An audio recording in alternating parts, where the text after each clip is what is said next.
열왕기상 20장 35절 43절이고요. 오늘은 아합에 대한 심판. 예. 승리하고 돌아온 아합에게 하나님의 사람이 다시 갔어요. 근데 한번 보죠. 20장 42절 말씀 같이 읽겠습니다. 42절 말씀 20장 42절 그가 그에게 이르되 죽어 같이 말하노라. 내가 완전히 멸하기로 작정한 사람을 내 손에서 놓아주었은즉 그러므로 내 생명이 그의 생명을 대신하고 내 백성이 그의 백성을 대신하리라 하셨나이다 하더라. 예. 그가 그에게 이르되 하나님의 사람이 아합 왕에게 이르되 이 말입니다. 그가 그에게 이르되 이 말이 그가 그에게 이르되 했는데 이게 이제 그런 뜻이고요. 여기 놔주실래요? 이렇게. 예. 기도했으니까 바로 시작하겠습니다. 오늘 공부할 내용은 오늘 공부할 내용, 그 본문은 아합이 변화를 놓아준 뒤에 하나님께서 한 예언자를 통해서 아합의 불순종을 책망하시고 심판을 선포하시는 장면입니다. 이 사건은 단순한 옛 이야기가 아니라 하나님의 말씀을 가볍게 여기지 말라는 엄중한 경고입니다. 하나님의 말씀을 가볍게 여기지 말라. 하나님의 말씀을 가볍게 여기지 말라. 아합은 예언자들을 통해 선포된 주의 말씀을 여러 번 듣고 놀라운 이적과 예언의 성취라는 체험을 했습니다. 그는 꿈이나 개인적인 영적 체험을 한 것이 아니라 온 백성이 함께 보는 이 공개적인 체험이 공개적인 개방적이고 공개적인 그 영적 개인적 퍼스널한 게 아니라고 이건 퍼블릭이에요. 퍼블릭. 공개적으로 주의 말씀이 권능 있게 문자 그대로 성취되는 것을 몇 차례나 보았습니다. 갈멜산에서 하늘에서 불이 내린 걸 보았고 그 후에는 3년 반 동안 비가 내리지 않은 비가 내린 것을 보았습니다. 그리고 시리아의 베나닷 2세가 침략했을 때 2번이나 대승을 거두었습니다. 첫 번째 전투에서는 아예 포기했던 전투였어요. 항복하려고 했던 전쟁이었는데 근데 대승을 거두었다고. 적은 수의 병사로 시리아 대군을 격파했는데 이번 2차 전쟁에서는 하루에 보병 100명을 죽였습니다. 이게 진짜 여러분 이게 하루에 보병 정말 10만을 죽였어요. 보병 100명이 아니라. 이게 어느 정도인지 여러분 잘 모를 10만이라는 게 어느 정도인지 감이 안 올 것 같은데 현대전에서요. 이 2차 세계대전 때 독일군이 참호를 파고 30일을 숨어 있었습니다. 그때. 근데 이 연합군에서 이제 진짜 그 섬에다가 얼마나 퍼부어댔느냐 하면 5만 발 이상의 그 포탄을 날려가지고 이제 완전 전멸했다고 생각하고 기올러 간 적이 있어요. 근데 참호 속에 숨어서 30일을 견디었던데 독일군에게 비밀의 무기에 있었으니 그게 기관총이었어요. 그 기관총으로 쏴버리니까 하루 5만 7천 명 정도 죽었다고. 이게 현대전에서 최고로 많이 죽은 전쟁 기록에 나옵니다. 근데 이제 사실 5만 7천 명이 전명이 죽은 게 아니라 이제 많은 수는 부상병이었죠. 근데 하여튼 5만 7천 명 죽었다는 게 그 정도인데 여기는 칼과 창으로 싸우는데 10만 명이 죽었어요. 기관총이 아니고. 그래서 기관총으로 갈겨대서 그만큼 죽였는 게 나오는데 이건 정말 진짜 뭐랄까 이건 그냥 기적이에요. 이거는 칼로 죽일 수 있는 숫자가 아니에요. 칼로 10만 명을 죽인다는 거는 그냥 정말 사형집행관이 그냥 막 죽여도 하루에 10만 명 못 죽입니다. 그런데 이 10만 명을 죽였고 아벡의 성안으로 도망간 자들은 성벽이 무너지면서 2만 7천 명이 죽었습니다. 베나닷의 종들은 아벡에 와서 무조건 항복을 하며 생명만 살려달라고 자비를 구했습니다. 아합은 그들을 철저히 진멸하고 베나닷이 처단함으로써 이후로 시리아가 2번 다시 이스라엘 침략할 시도조차 할 수 없도록 아예 꿈도 꾸지 못하도록 해야 됩니다. 이때 완전히 진멸해버리면 향후 100년 200년간은 시리아는 이스라엘을 감히 침략할 생각 자체를 못하는 거죠. 베나닷은 하나님께서 진멸하기로 한 자였습니다. 42절에 나오죠. 그러나 그는 베나닷을 32절에 그가 아직 살아있느냐 그는 내 형제니라 했습니다. 그는 저기요 원수인 베나닷을 친구의 형제로 대우했습니다. 반대로 주의 예언자들을 죽이고 멸했고 엘리야에게 이스라엘을 괴롭게 하는 자라고 1급 적색 수배자로 국가에 공적으로 지적하고 해외에도 전부 다 엘리야 잡으라고 공문 보냈습니다. 오늘날 많은 크리스천들이 싸워야 할 적과 사랑해야 할 이웃, 형제들을 구분하지 못합니다. 오늘 많은 크리스천들이 싸워야 할 적이나 원수들에게는 화해와 타협을 말하면서 그게 하나님의 사랑이고 크리스천의 사랑이다. 크리스천의 사랑을 실천해야 된다고 주장을 합니다. 교회에 와서는 같은 크리스천들과 격하게 다투고 싸우는 일이 허다합니다. 아합과 그의 후예들은 늘 하나님의 원수들을 친구요 형제로 대하고 하늘에서 난 자들을 대적합니다. 요한일서 5장 1절에 누구든지 예수님께서 그리스도심을 믿는 자는 하나님에서 태어났느니라. 또 나가신 그분을 사랑하는 모든 자는 그분에서 난 자도 사랑하느니라 했습니다. 이것이 크리스천의 표징입니다. 표징. 자, 본문을 보겠습니다. 35절. 그리고 예언자들의 아들들 중에 하나, 예언자들의 아들들 중 여기 언더라인, 예언자들의 아들들 이거 언더라인. 예언자들의 아들들 중에 어떤 사람이 자기 이웃에게 주의 말씀으로 말하였더라. 자기 이웃에게 여기도 언더라인. 예언자들의 아들들이 그 중에 어떤 사람이 한 사람이 말이에요.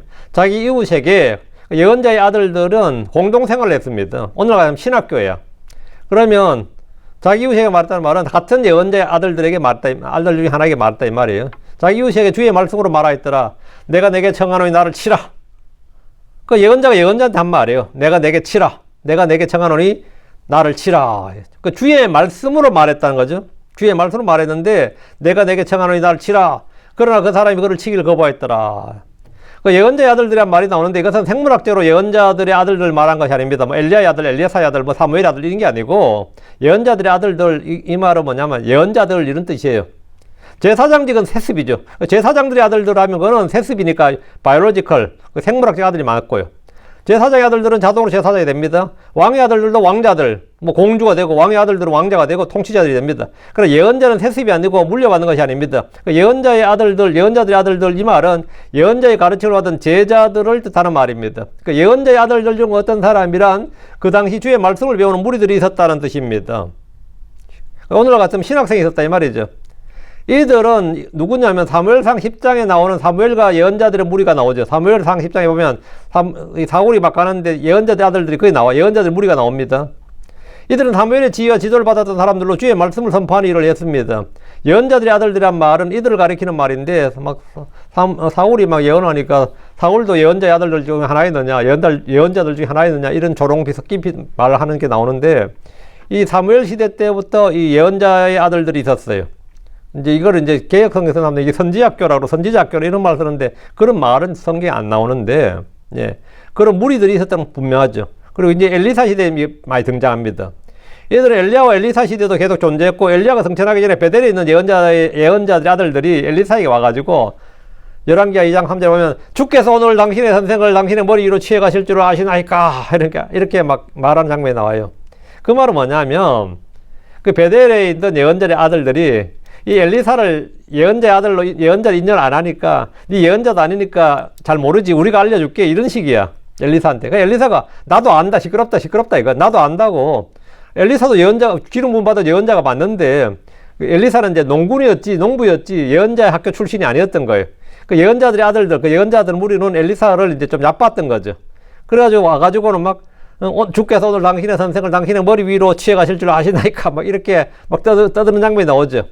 또 여리고에 가니까 어때요? 여리고에 있던 예언자들의 아들들이 나와서 엘리사에게 나와가지고는 엘리야의 승천에 대해서 막 말합니다. 열왕기하 2장 5절에. 그 엘리사도 뭐라는 겁니까? 시끄럽죠. 지들만 예언자가 아니지. 나도 예언자인데, 나가지고 오히려 엘리야 지금 직속 제자고. 근데 자꾸 자기한테 와가지고 이렇게 막 하는 장면이 나와요. 왜 그러냐면 그 엘리야의 승천에 대해서 아는지 막 물어봅니다. 니도 주의 영을 받았느냐? 니도 그거 아느냐? 이 말인데 엘리사는 그들 예언자들의 무리들 중에 하나가 아니었기 때문입니다. 엘리사는 농부였고 서로 밭을 갈던 중에 엘리야의 부름을 받아서 근데 엘리야의 발에 물을 붓던 사람이니까 그 예언자들의 아들들 입장에서는 이제 엘리사가 좀 약간 그렇게 보였던 거죠. 엘리야 시대 주의 예언자들이 100명이 아합의 박해를 피해서 동굴에 숨어서 오바댜의 그 보호와 공급을 받았다는 기록이 있습니다. 그 예언자가 무슨 100명씩이나 되냐. 우리 생각할 때 한 시대 예언자 한둘이면 될 것 같은데 이만 예언자가 100명이었다. 근데 그들 동굴에 숨어있는 예언자 말고도 죽은 예언자도 많고 또 지금도 이런 예언자들이 있었다 이 말은 뭐죠? 이때 당시 제사장들의 무리들이 있었던 것처럼 당시 예언자들의 무리가 있었구나. 이건 이제 충분히 알 수 있는 거죠. 그럼 당시 이스라엘에는 예언자들이 굉장히 많았구나. 엘리야는 특출한 예언자가 있었지만 그 외에도 예언자들이 많았구나 이렇게 알 수 있습니다. 엘리야는 주의 종으로 그 예언자가 자신이 홀로 이스라엘에서 자기 홀로 혼자만 남았다고 했는데 사무엘의 날들부터 예언자들의 무리가 조직적으로 양육되고 있음을 볼 수 있습니다. 베나답과 아합과의 그 두 번의 전쟁에서 아합에 가서 주의 말씀을 선포한 예언자가 바로 이 예언자들의 아들들 중에 하나였습니다. 이스라엘은 주의 말씀대로 큰 승리를 했지만 아합은 베나답을 살려주고 화평연연을 맺고 그를 평안히 시리아로 돌려보냈습니다. 그때 그 예언자가 다시 아합에게 가서 주의 말씀을 전한 겁니다. 이제 이번에는 승리의 기쁜 소식을 전한 게 아니라 아합의 불순종에 대한 심판의 저주, 그 저주의 심판, 정죄의 심판을 선포한 겁니다. 예언자들의 아들들 중에 하나가 자기 이웃에게, 자기 이웃에게 할 때 자기 이웃은 누구냐면 이웃 주민이나 이런 사람이 아니라 같은 예언자의 아들들 중에 하나에게 이 말이에요. 그 예언자의 아들들 중에 하나가 자기 이웃에게, 자기 이웃이란 것이, 이웃이란 것이 자기 이웃에게 주의 말씀으로 말했습니다. 그러니까 이 예언자가 주의 말씀으로 말하면 다른 예언자도 이 예언자가 하는 말이 주의 말씀으로 말한 걸 알아야 되죠. 정상적으로. 정상적이면. 이거 예언하고, 주의 말씀으로 말하고, 주의 영으로 말하고는 알아야 되는데 말했어요. 이 본문 지금 잘 읽어야 됩니다. 35절 보면, 그리고 예언자들의 아들들 어떤 사람이 자기 이웃에게 주의 말씀으로 말하였더라. 주의 말씀으로 말하였더라. 이랬어요. 그런데 그가 한 말이 다소 파격적이고 황당합니다. 내가 내게 청하노니 나를 치라. 이랬어요. 하나님 사람이 잘 알지도 못하는 사람, 일반 평민들 말이에요. 아니면 이스라엘 사람, 지금 뭐, 바알 숭배자라든가, 일반 사람에게 이렇게 말하면 좀 황당하죠. 근데 갑자기 이런 명령을 내리면 누구라도, 순전히 따르기 어렵습니다. 요즘 같으면 사이코 취급받을 수도 있고요. 이웃을 치는 것도 불법이지만 이웃에게 자기를 치라고 부탁하거나 명령하는 건 역시 제정신이라고 볼 수 없습니다. 예언자나 제사장이 어떤 사람에게 이런 부탁을 한다는 것은 상식에 맞지 않는 일입니다.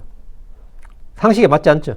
여기서 언급된 자기 이웃을 그들 가운데 있는 예언자들의 아들들 중 하나라 하면 간단히 해결됩니다. 즉 같은 예언자들이란 말입니다. 아합에게 말씀을 선포했던 그 예언자가 다른 예언자에게 주의 말씀으로 말을 했어요. 보통 사람들은 그가 주의 그가 말한 게 주의 말씀으로 말하는지 아닌지 분별해야 됩니다. 그러나 본문의 상황은 같은 예언자들과 하는 대화예요. 그가 한 주의 말씀은 내가 내게 청하노니 나를 치라 하였습니다. 일반인들에게 이런 부탁이나 명령을 했다면 무리한 부탁이고 무례한 일입니다. 그러나 이 명령을 받은 사람은 그가 주의 말씀으로 말한 것을 알았습니다. 그럼에도 그는 그를 치는 것을 거부했습니다. 치라는데 어떻게 치냐고 아무리 그래도 못 쳤죠. 그래서 35절 그러나 그 사람이 그를 치기를 거부하였더라. 불순종했단 말이죠. 주의 말씀으로 말했는데도 불구하고 거부를 한 거예요. 이것은 형제가 아니라 불순종입니다. 예언자가 다른 예언자 입에서 나오는 주의 말씀을 거부하고 불순종한 겁니다. 그는 인간적으로 차마 자기 동료를 칠 수 없었던 겁니다. 인간의 정과 의리, 예의, 도리, 친분 등이 주의 말씀에 순종하는 것보다 앞서는 사람이 있습니다. 주를 따른 제자는 자기의 재물이나 명예나 가족들의 정은 물론이고 자기 생명보다도 주를 더 따르고 더 사랑하고 순종해야 됩니다. 그러나 주의 말씀으로 하는 예언자의 말을 같은 동료 예언자가 거부했어요. 불순종했습니다. 뭐 어떤 이유에서든 간에 참 어떻게 때리냐. 때리라는데 어떻게 때리는 거죠. 하나님의 사람이 하는 불순종, 주의 말씀을 알면서 하는 불순종은 알지 못해서 짓는 불신과 불순종과는 차원이 다릅니다. 예를 들어 아나니아와 삽비라는 땅값의 일부를 감추고 거짓말을 한 죄로 죽임을 당했습니다. 반면 예루살렘에서 사도들을 때리고 잡아가두고 복음 선포를 금지한 제사장자 장로들은 아무런 해를 입지 않았습니다. 어떻게 된 거예요? 죽어야 한다면 누가 죽어야 됩니까? 아나니아 삽비라가 사형에 즉사해야 되겠어요? 아니면 거기 당대 제사장들이 죽음을 당해야 되겠습니까? 당연히 주를 대적하고 성도를 핍박하는 자들을 심판해야 될 것 같습니다. 그러나 하나님은 성도들의 죄와 불순종을 불신자와 같은 레벨로 같은 급으로 다루지 않습니다. 때로 하나님의 명령은 상식적이지 않고 순종하기 어려운 것들이 많이 있습니다. 여기서 우리가 배울 수 있는 교훈은 간단합니다. 하나님에 대해서는 내 생각과 다르고 내 생각이 아니고 내 판단이 아니었다는 겁니다. 그리고 하나님의 말씀이 내 생각이나 내 판단보다 앞선다는 거, 우선이란 겁니다. 때로 하나님은 이해하기 어려운 명령을 주시지만 그때 순종이 믿음의 증거가 됩니다. 우리는 잘 이해되지 않는 하나님의 명령 앞에서 머뭇거리고 있지 않는 것이 무엇인지 생각해 봐야 됩니다. 36절 그때 그가 그에게 말하였더라. 내가 주의 음성에 순종하지 아니하였으므로 보라 내가 나에게서 떠나가자마자 사자가 너를 죽이리라. 그 사람이 그에게서 떠나자마자 사자가 그를 만나 그를 죽였더라. 어때? 그럼 이 사람이 한 말은 주의 말씀이 확실한 거죠. 그러니까 그때 그가 그에게 말하였더라. 내가 주의 음성에 순종하지 아니하였으므로 네가 내 말 안 들었기 때문에 그게 아니에요. 주의 말씀, 주의 음성에 순종하지 않았기 때문이다 이런 거죠. 주의 말씀으로 말한 그 예언자는 주의 명령에 불순종하자 예언자의 아들들 중에 하나에게 그 자리에서 심판을 선포했습니다. 그때 그가 그에게 말했다고 하는데 아합에게 말씀을 선포했던 그 예언자가 주의 말씀에 순종하지 않고 때리기를 거부했던 그 예언자의 아들 중 하나에게 말한 겁니다. 내가 주의 음성에 순종하지 아니하였으므로 그는 동료 예언자에게 그가 주의 음성에 순종하지 않았다는 것을 분명하게 말했습니다. 예언자의 아들이고 네가 예언자라면 당연히 주의 음성에 순종해야지. 주의 음성에 순종하지 않는 예언자가 무슨 예언자냐. 그건 사형이다 이거예요. 그 불순종은 바로 죽는다 이거예요. 그래서 그에게 나를 치라고 한 것은 주의 말씀, 주의 음성, 주의 명령이었고 네가 나를 치지 않은 것은 내 말을 안 듣는 게 아니라 주의 음성에 순종하지 않는 것이므로 너는 심판을 받는다. 그 사자에게 물려 죽는다 이거죠. 그 예언자는 네가 나의 말에 순종하지 않았다, 내 말을 듣지 않았다고 말하지 않고 내가 주의 음성에 순종하지 아니하였으므로 이렇게 말합니다. 그가 한 말이 주의 말씀이고 주의 음성이란 겁니다. 성도들은 주의 음성, 주의 말씀을 들을 수 있어야 됩니다. 강단에서 선포되는 주의 말씀이나 성도들 간에 교제하면서 또는 일상에서 어떤 일 가운데 주의 말씀이 내 마음속에 들리는 수가 있습니다. 그런 때가 있어요. 세미한 음성으로, 아니 어떤 깨달음으로, 아니 그냥 들리는 수가 있어요. 주의 말씀을 알고도 무시하면 내 안에 있는 성령이 슬퍼하시고 성령이 소멸됩니다. 그 예언자는 불순종한 자기 이웃이요 형제인 동료 예언자에게 말했습니다. 보라, 내가 나에게서 떠나가자마자 사자가 너를 죽이리라 합니다. 만약 사자가 그를 안 죽이면 이 사람이 한 말은 거짓말이고 이 사람은 거짓 예언자예요. 즉각적인 심판을 선포합니다. 아하방은 여러분 주의 말씀을 무시하고 큰 죄를 짓고 불법과 불순종을 자행했지만 즉각 심판이 선포되지 않았습니다. 그런데 이 사람은 나를 치라는 다소 황당한 부탁과 명령을 받았을 뿐인데 그 말에 불순종했다고 해서 바로 사형이란 심판이 선포되었고 즉각적인 집행이 이루어졌습니다. 무죄와 불신 가운데 있는 자들에게 베푸시는 긍휼과 은혜와 달리 주의 종이 주의 말씀에 불순종할 때 받는 형벌과 심판이 얼마나 더 큰지를 잘 보여줍니다. 오늘 크리스천들로서 주의 말씀에 더욱 주의를 기울이고 순종해야 됩니다. 세상 사람들과 달리 우리는 사소한 거짓말이나 불법도 크게 드러나고 큰 손해를 보거나 크게 수치를 당할 때가 많이 있습니다. 왜 그러냐? 우리가 주의 종, 주의 백성, 주의 하나님의 아들들, 크리스천들이기 때문에, 빛의 자녀이기 때문입니다. 아론의 아들들이 나답과 아비후는 다른 불을 향로에 담아 분향하다가 그 자리에서 불에 타 죽었습니다. 그게 그렇게 큰 죄냐 싶겠지만 즉사했어요. 바로 심판이 집행됐다고. 아나니와 삽비라는 자기 땅의 일부를 속인 죄로 그 자리에서 죽임을 당했습니다. 그게 그렇게 큰 죄냐 싶어도 이게 바로 지금 성전에서 일어난 일이고 교회에서 일어난 일입니다. 세상은 불공평하다고 하는데 성경에도 이런 일은 매우 많습니다. 죄인들이 형통하고 평안히 장수하는 경우도 있지만 어떤 사람은 사소해 보이는 명령에 불순종함으로써 죽임을 당합니다. 이것은 그가 하나님의 예언자고 그의 입에서 나온 말이 주의 말씀이란 표적이었고 이 표적이 그 예언자들의 아들들 모두에게 알려져야 하기 때문입니다. 36절 그 사람이 그에서 떠나자마자 사자가 그를 만나 그를 죽였더라. 주의 말씀에 불순종한 죄에 대해 즉각적인 심판이 선포되었고 또 심판이 몇 년 뒤가 아니라 바로 집행되었습니다. 어떤 사람이 맹수에게 물려 죽는 것은 드문 일이지만 이상한 일은 아닙니다. 어떤 사람은 들이나 산에서 말벌에게 쏘여 죽기도 하고 어떤 사람은 뱀에게 물려 죽기도 합니다. 어떤 사람은 소의 뿔에 받쳐 죽기도 하고 사자를 만나 죽임을 당한 사람은 죽기 전에 그가 하나님의 예언자요 그의 죽음이 불순종의 결과임을 확실히 알았습니다. 확실히 알았어요. 그도 역시 예언자의 아들들 중에 하나였고 예언자이기 때문입니다. 이 사건은 하나님께서 작은 불순종도 가볍게 여기지 않으심을 드러냅니다. 하나님의 명령, 주의 말씀은 사람에게는 사소한 요구처럼 보일 수 있어도 불신과 불순종 그리고 거역하는 것은 심각한 문제라는 것을 극명하게 보여주는 겁니다. 우린 때로 주의 말씀을 주의 말씀인 줄 몰라서 믿지 않고 불순종합니다. 그러다 망하죠. 어떤 교회는 하나님의 말씀을 주의 종인 줄로 알고 하나님의 사람을 주의 종인 줄로 인정하지 않고 무시하다가 망합니다. 어떤 일은 자기 기준에 맞추어 마음에 드는 것, 원하는 것만 선택적 순종을 하다가 망합니다. 사람들은 믿고 싶은 것을 믿는다는 말이 있습니다. 마찬가지로 자기가 원하는 것은 기쁘게 순종합니다.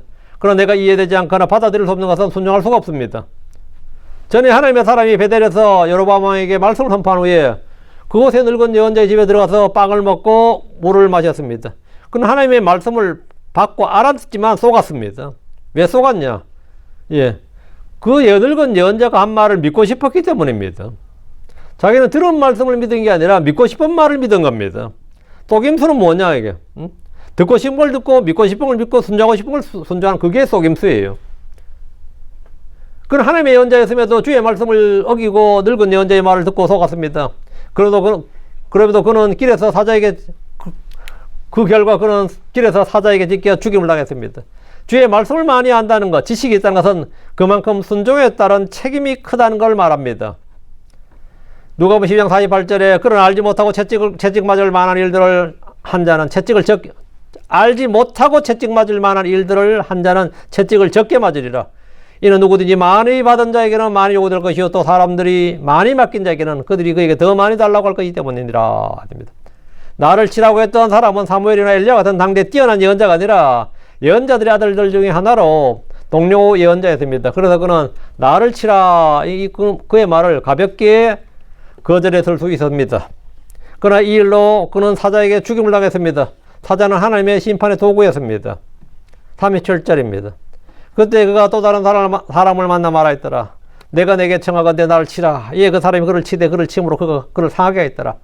그러니까 치는 게 한두 대 그냥 때리는 게 아니라 부상을 당할 만큼 쳤다는 거예요.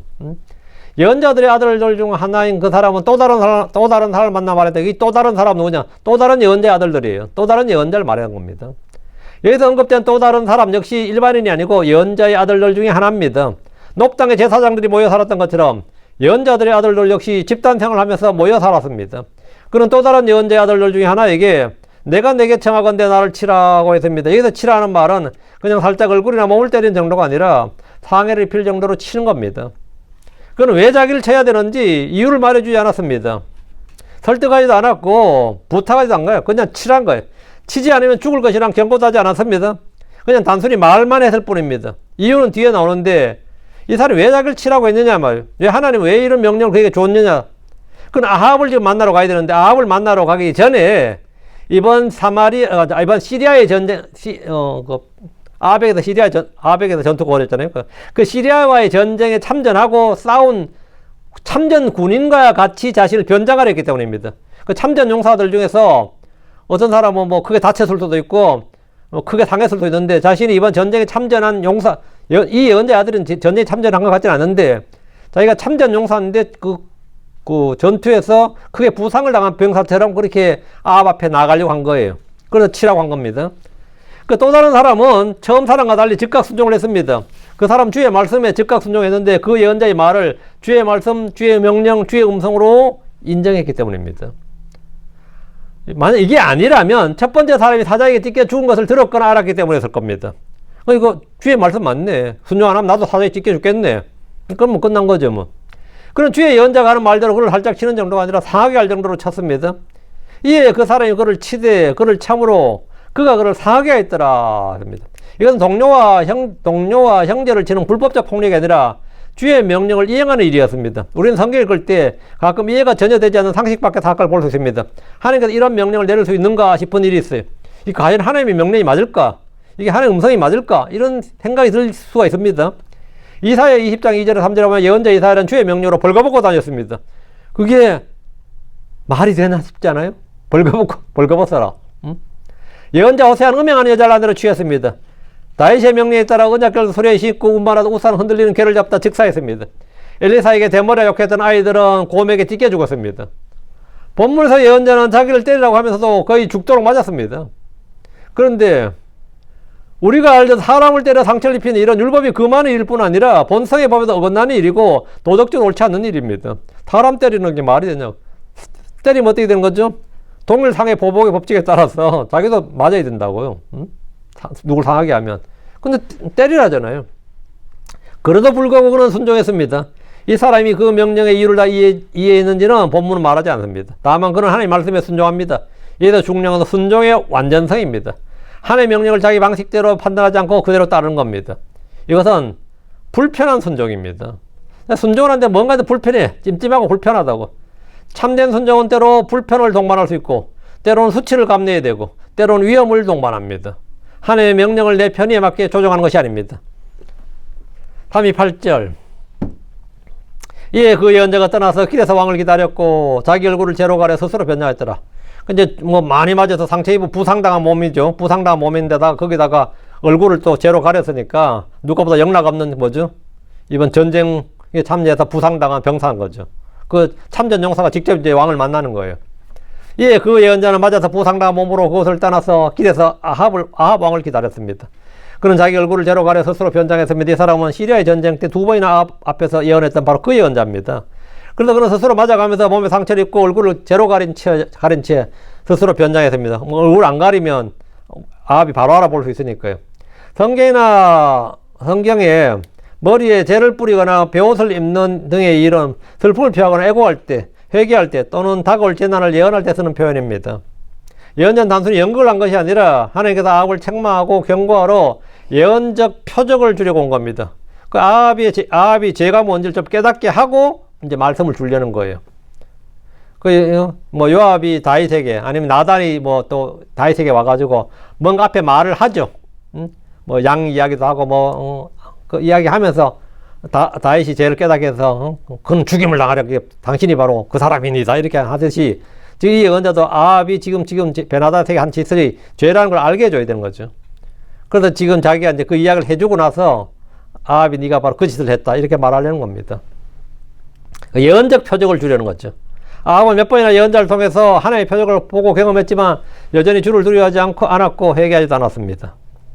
39절 그리고 왕이 지나갈 때 그가 왕에게 부르짖었더라. 그리고 그가 말하였더라. 주의 종이 전투의 한가운데로 나갔나이다. 자기가 참전 용사다 이 말이잖아요. 그런데 보소서 어떤 사람이 돌이켜 한 사람을 내게 데려와 말하였나이다. 이 사람을 지키라. 만일 어떤 이유로든지 그를 잃으면 내 생명이 그의 생명을 대신할 것이요 그렇지 아니하면 내가 은 1달란트를 은 1달란트를 지불해야 하리라. 지금 전쟁하는데 내 목숨 간수하기도 어렵고 내 목숨 지키기도 어려운데 어떤 사람 한 사람 데려와서 이 사람을 지키라는 거예요. 네 임무는 적을 죽이는 게 아니라 이 사람 죽이는 거라는, 이 사람 지키는 거라는 거예요.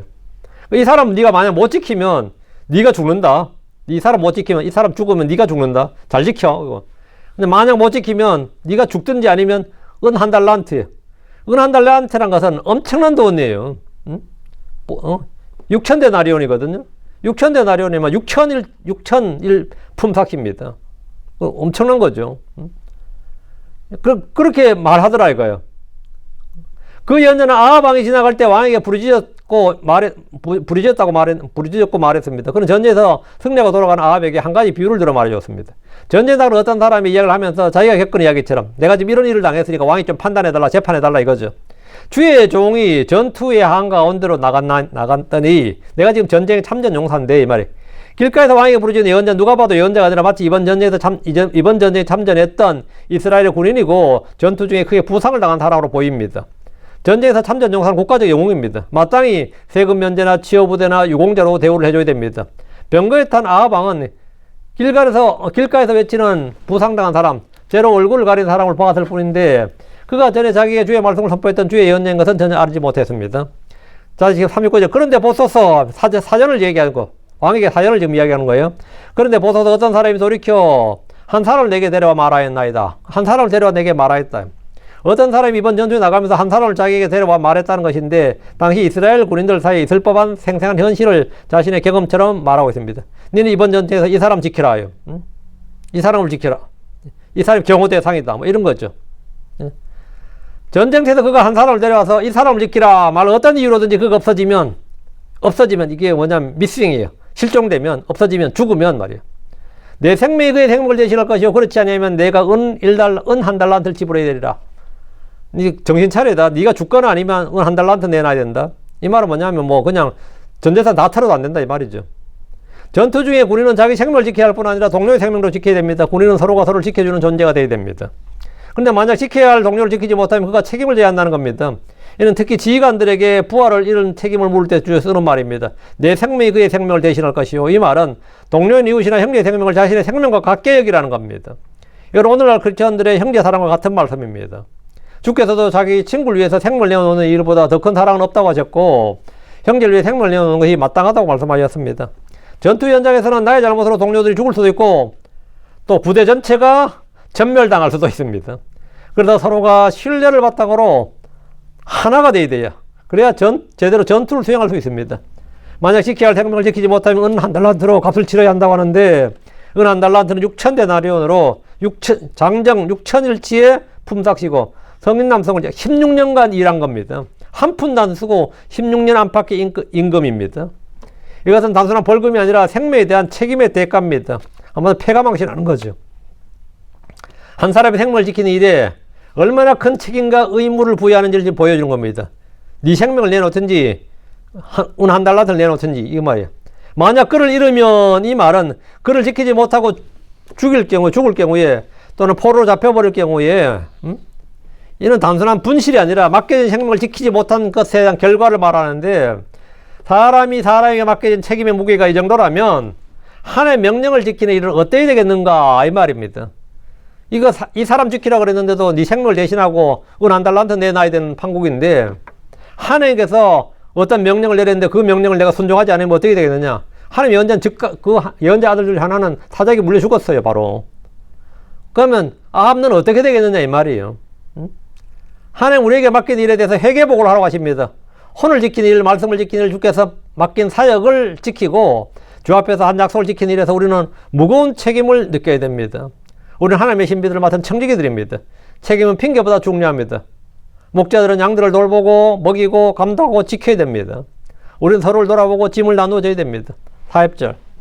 이에 주의 종이 여기저기 바쁘게 지낸 동안에 그가 없어졌나이다. 지키라고 했는데 나도 너무 바빠서 못 지켰다 이 말이죠. 그가 없어졌나이다. 이제 난리 났네. 내가 죽어야 되죠. 없어졌으니까. 아니면 내가 한 달란트 내놓았거나 돈 없으면 죽어야 되는 거고요. 예, 이스라엘 왕이 그에게 말했더라. 아합이 말했다고. 내 판단이 그러할지인데 내가 스스로 그것을 결정하였느니라. 네가 그렇게 판단하고 네가 결정하고 그러니까 네가 책임져야 돼. 나한테 모르면 어떡하냐. 이게 왕의 이게 최후의 왕정국에서 왕이 최후의 재판관이에요. 최고의 재판관이고. 아합이 그냥 간단하게 판단해 준 거예요. 그 나한테 따지지 마라. 나한테 감형해 달라고 하지 마라. 네 판단이 그러할지인데 내가 스스로 그것을 결정하였느니라. 네가 한 말 그대로다 이 말이에요. 내가 말한 그대로 네 판단이 되리니 이 말이에요. 아합 앞에 온 하나님의 예언자는 왕에게 판단을 구하고 있습니다. 한마디로 감형해 달라는 거죠. 그는 전쟁터에서 그가 맡은 한 사람을 잃어버렸다고 하는데 사망했거나 실종 상태고 덕분에 지금 어떻게 된 거죠? 그럼 자신이 지금 죽어야 되거나 은 한 달란트를 배상해야 됩니다. 이런 억울한 일이 어디냐 이 말이에요. 그런 참전군인으로서 이 책임을 감당하기 어려우니 아합 왕 앞에 와서 왕이 좀 재판을 해달라는 거예요. 아합은 그의 말을 듣고 나서 하는 말이 조금 더 긍휼을 베풀지 않고 뭐 그런 황당법이냐 그게 않고 네 판단이 내 판단이 그러할지인데 내가 스스로 그것을 결정하였느니라 이래버린 거예요. 그러니까 죽거나 네 목숨으로 대신하거나 돈을 줘라 이 말이에요. 아합은 그의 사정을 듣고 구원하려는 대신에 아주 간결하게 판단했습니다. 간단하게 내가 그렇게 판단했고 내가 스스로 결정한 일이니 내가 책임져야 된다. 그럼 왕한테 와서 이야기할 일이 아니다. 여기저기서 바쁘게 지낸 동안 잃어버렸다는 것은 변명이 되지 않고 책임 회피의 수단이 될 수 없다. 지키라고 했으면 잘 지켜야지. 네가 바빠가지고 네가 잃어버린 거 아니냐. 그러니까 그건 네 잘못이고 그럼 네 잘못이면 네가 책임져야지. 지금 이야기죠. 그래서 배상액을 조금 더 감면해주지 않았어요. 그럼 구두 언약이라도 말에는 책임을 져야 한다고 지금 왕이 딱 선포를 한 겁니다. 자기가 말한 것에 판단하고 책임을 지는 것은 언약의 핵심입니다. 그럼 아합이 지금 그렇게 말했다면 아합도 이 원칙의 예외가 아닌 겁니다. 그래도 자기가 말한 대로 지키고 행해야 됩니다. 그는 다른 사람을 판단할 때는 객관적이고 냉정했습니다. 그러나 자신의 판단과 결정에는 전혀 다른 이중잣대를 가졌습니다. 그러니까 왕은 그럼 자기 한 말을 지키냐 이 말이에요. 41절. 이에 그가 서둘러 자기 얼굴에서 죄를 지었더라. 이에 이스라엘 왕이 그가 예언자들 가운데 하나님을 분별하였더라. 딱 알아봤죠. 전에 자기한테 왔던 그 예언자죠. 두 번이나 만났던 예언자니까. 왕이 판단을 내리자 그 예언자는 즉시 서둘러 자기 얼굴에서 죄를 지었습니다. 자신의 정체를 아합에게 드러낸 겁니다. 아합은 그가 예언자들 가운데 하나님을 알아봤습니다. 1차전 때도 왔고 끝나고도 왔고 2차전 시작할 때도 왔고 3번 만났네. 그러니까 총. 지금 이거 4번째겠네요.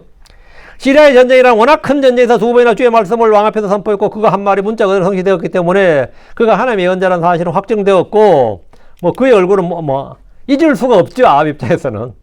이 사람은 잊어먹을 수가 한 번 봐도 평생 죽을 때가 잊어먹을 수 없는 사람이에요. 워낙 중요한 순간에 임팩트 있는 예언을 했기 때문에. 아합은 죄로 얼굴을 가린 그의 얼굴을 알아보지 못했지만 제가 지워진 그의 얼굴을 쉽게 알아봤습니다. 이 세상에서 숨겨진 것, 가려진 것들 중에 드러나지 않을 것이 없습니다. 때가 되면 감추어진 모든 것이 빛 가운데 드러나게 됩니다. 아합은 그동안 하나님의 예언자들을 핍박하고 죽였습니다. 그럼에도 그 땅에는 여전히 하나님의 예언자들이 있었고 그들이 주의 말씀을 선포하고 그의 불법과 불순종에 대해서 징계와 심판을 선포했습니다. 42절. 그리고 그가 그에게 말하였더라. 주께 내가 지금 말씀하시니라. 이는 내가 철저히 멸하기로 정한 사람을 너는 내 손에 놓아주었기 때문이더라. 그로 내 생명이 그의 생명을 대신할 것이요 내 백성이 그의 백성을 대신하리라.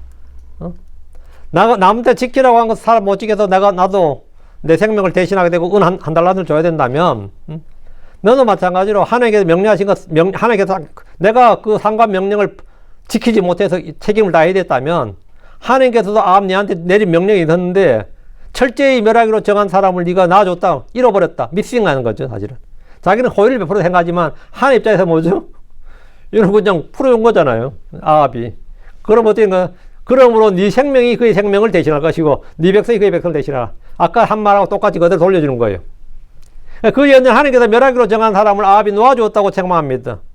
아합은 여러 가지 이유가 있죠. 이 사람은 아까 전쟁에서 왜 잃어버렸죠? 자기가 분주했다 그랬죠. 분주히 왔다 갔다 하느라고. 아합은 왜 이 베나다를 놓아준 거죠?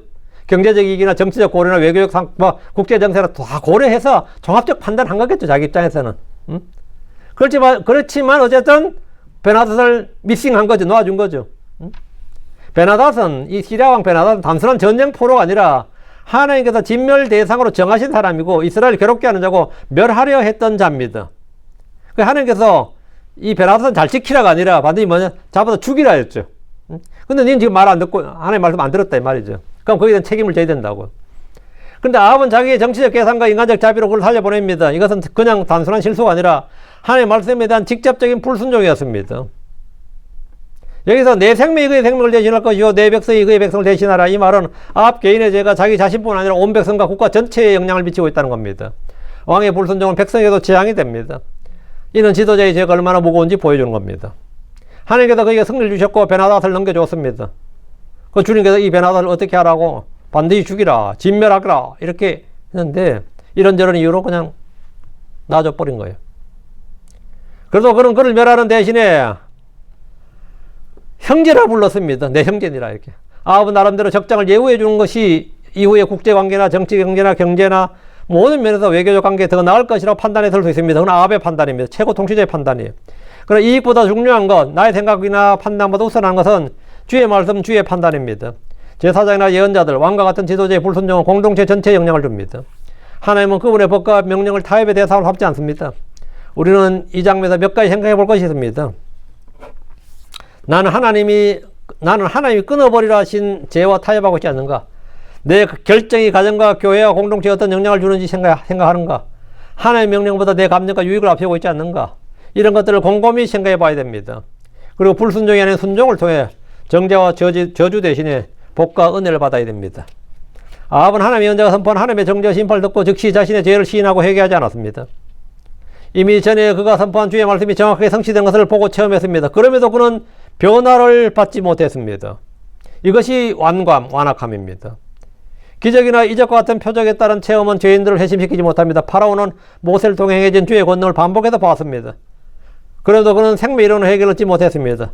아합 역시 놀라운 이적들이 행해진 것을 직접 여러 차례 보았지만 그는 변하지 않았습니다. 사람을 변화시키는 것은 표적이 아니라 믿음의 말씀입니다. 43절입니다. 이에 이스라엘 왕이 근심하고 불쾌하며 그의 집으로 갔고 사마리아에 왔더라. 아합은 주의 말씀에 두려움과 떨림이 없었습니다. 그의 반응은 두려움과 떨림이 아니라 뭐였습니까?